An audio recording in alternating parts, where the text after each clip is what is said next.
Hello.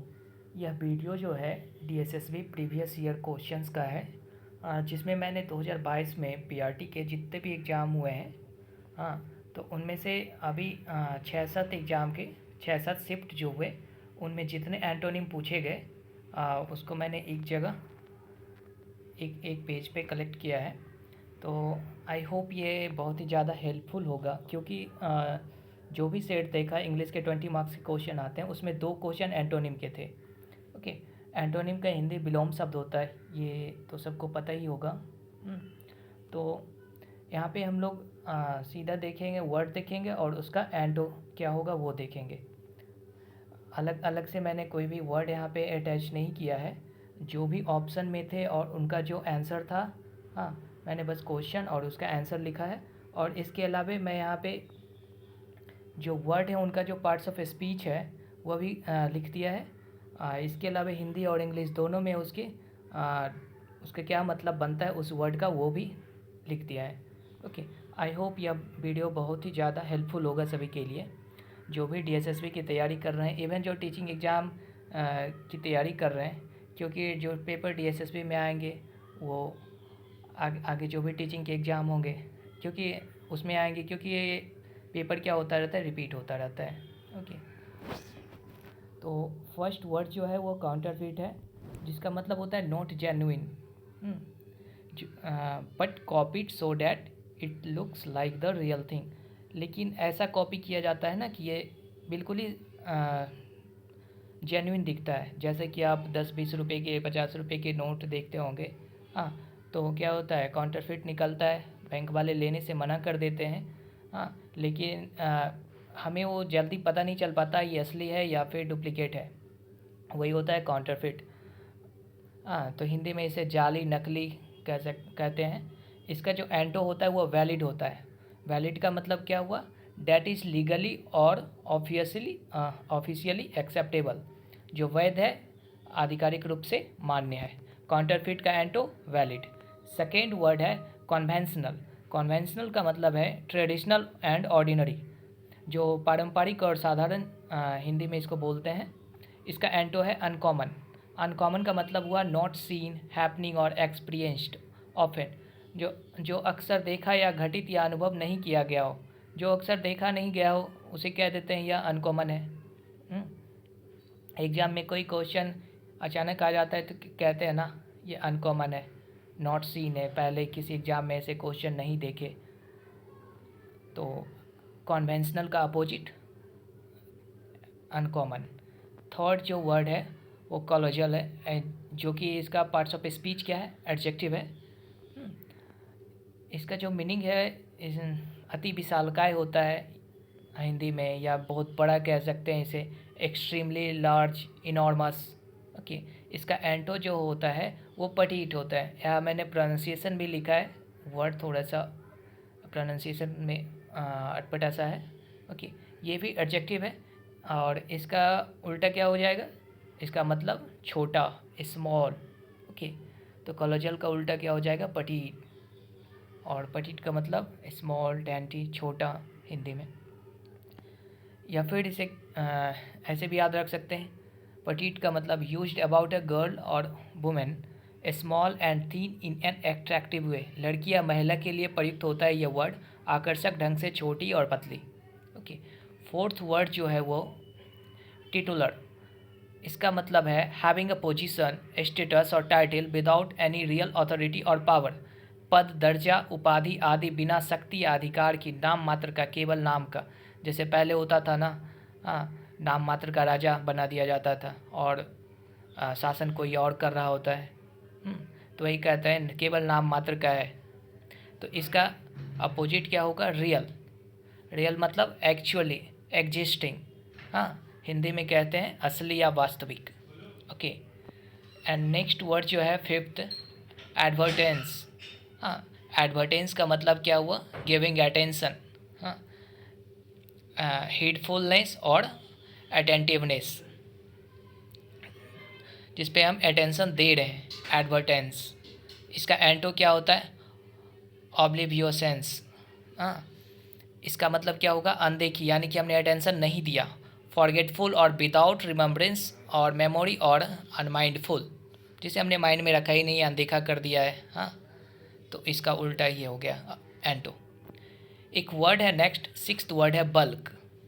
Bulk का मतलब होता है वेरी लार्ज और a large amount not divided into smaller parts, जो कि क्या है, एक बहुत बड़े अमाउंट में है बल्क।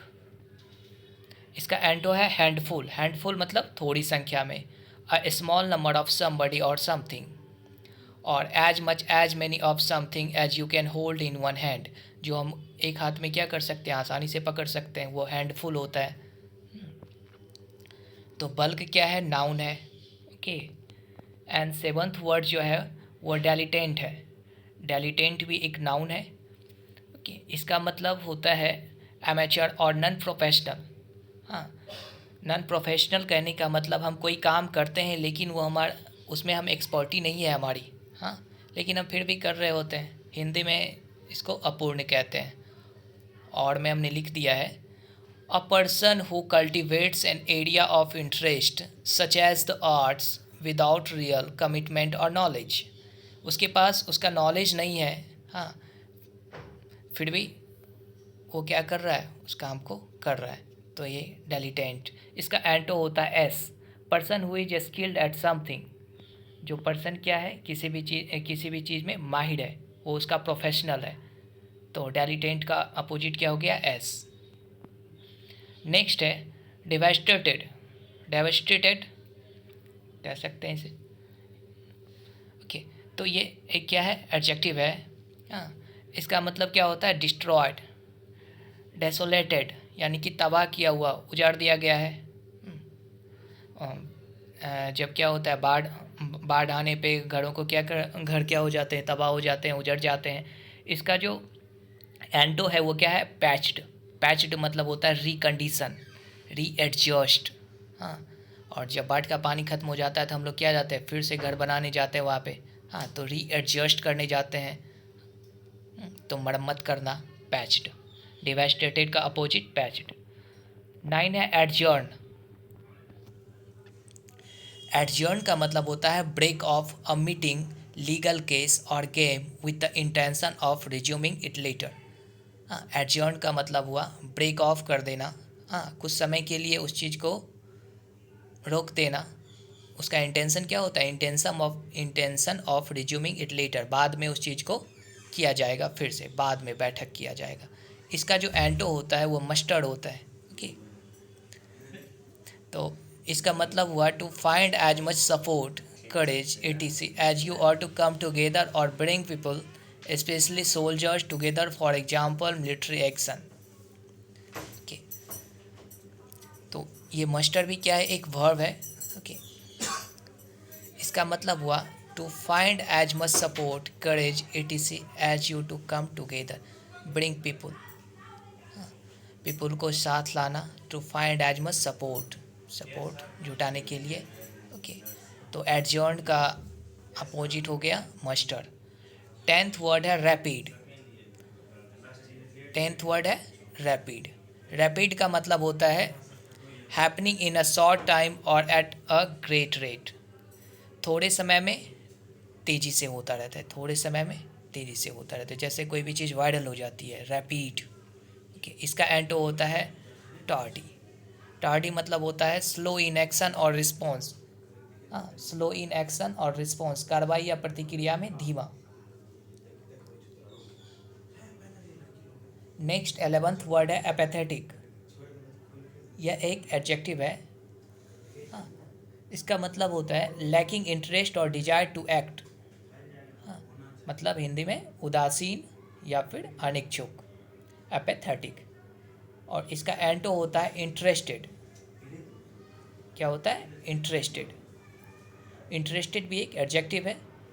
इंटरेस्टेड मीन्स क्या, वांटिंग टू नो, जानने को इच्छुक होना। तो एपैथेटिक का एंटो हो गया इंटरेस्टेड। 12 है, 12 वर्ड हो है integrated. Integrated means to join things so that they can become one thing और वर्क टुगेदर, वस्तुओं को ऐसे जोड़ना कि वो एक हो जाए। हाँ, इंटीग्रेटेड। इसका एंटो होता है uncombined. Uncombined means not joined और merge to form a single unit. एक इकाई या पदार्थ बनाने के लिए सम्मिलित नहीं किया जाना। ओके, अनकम्बाइंड, जो कि कंबाइंड नहीं है, इंटीग्रेटेड नहीं है। नेक्स्ट है कंस्टर्नेशन। ओके, इसका मतलब होता है टेरर या फिर पैनिक। ओके, हिंदी में आतंक कहेंगे इसे। इसका एंटो है ट्रैंक्विलिटी। ट्रैंक्विलिटी क्या एक नाउन है, हाँ, और इसका मतलब होता है पीस या फिर काम, हिंदी में कहेंगे शांति। 14 वर्ड है इनहेंस। इनहेंस एक वर्ब है, हाँ, जिसका मतलब होता है टू इम्प्रूव समथिंग और to make something look better. Hindi में किसी वस्तु में सुधार लाना, टू इम्प्रूव समथिंग, किसी चीज़ में सुधार लाना। एंड एंटो, इसका एंटो हो गया डेप्राइव। डेप्राइव भी एक वर्ब है, हाँ, इसका मतलब होता है टू स्टॉप समथिंग हैपनिंग, किसी बात को ना होने देना। इसका हिंदी में मतलब होता है डेप्राइव यानी किसी बात को ना होने देना, टू स्टॉप समथिंग हैपनिंग। तो ये था 14 वर्ड्स, और भी ढेर सारे वर्ड हैं जिसे मैं अभी लेकर के आऊँगा दूसरे वीडियो में। तब तक बने रहिए हमारे साथ। ओके, धन्यवाद।